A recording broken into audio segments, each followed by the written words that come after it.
این شب و روز تردد کارمندان جمعیت سهامی کشاده پله توجیک بیشتر از پیشتر است.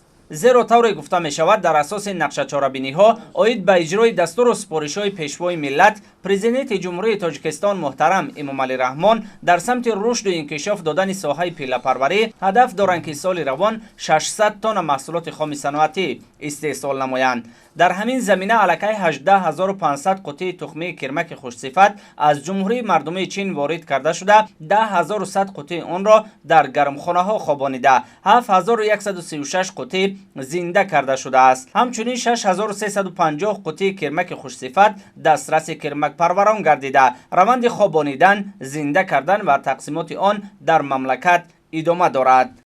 تخم کرمکی وارد کرده شده با صفت بوده با اقلیم جمهوریمون توباور است. تخم کرمک در ناحیه‌های کرمک پرور و کرمک پروران پیشکش کرده شده است.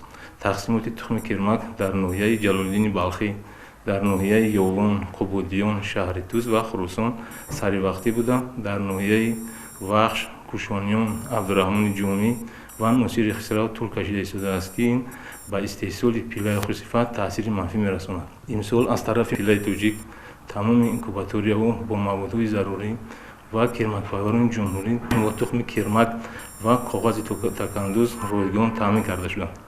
اگر سال گذشته واردات و پرورش تخمه کرمک به مملکت در اساس جلب سرمایه خارجی عملی گردیده باشد، سال روان این اصول با سرمایه وطنی تطبیق می‌گردد. وابسته به این مسئولین پله توجیک میگویند که اکنون امید است که با استحصال پله خوشصفت هم کارخانه های داخلی با اشیاء خام صنعتی تامین گردند و هم صادرات آن بیشتر کرده شود. با این مقصد دستگاه و تجهیزات معاصر خشککنی پله وارد و علاکه در نقطه های ضروری نصب گردیده است. در برابر دیگر تدبیراندیشی ها سال روان برای استحصال 1 کیلوگرم پله تر پرداخت 10 سامانه در سر ترازو پیش بینی گردیده است. و مقصدی دستگیری نمودن کرمک پروران و آسان نمودن کاری آنها امسال دو دستگاه خشککنی برای پله در جمهوری وارد کرده شده. یکی از آنها در ناحیه رودکی و دیگرشون در ناحیه کوشانیان نصب کرده شده است که اقتدار خشککنی آنها در یک شبانه روز 10 تن پله تر را تشکیل می‌دهد. این چنین با مقصد هوسمندی کرمک پروران با قرار حکومت جمهوری تاجیکستان تحت رقم 163 از 29 فوریه سال 2020 کارهای پله پروری، پله کشی، پله پزی و پله ریسی با نامگوی کارهایی که در خانه اجرا می‌گردند وارد کرده شده از تمام نمود اندازه آزاد می‌باشد. جمعیت سهامی کشاده پله توجیک تمام امکانات را استفاده بردند برای استحصال 600 تن پله تر در جمهوری در سال 2020 جد و جهد نموده شده است.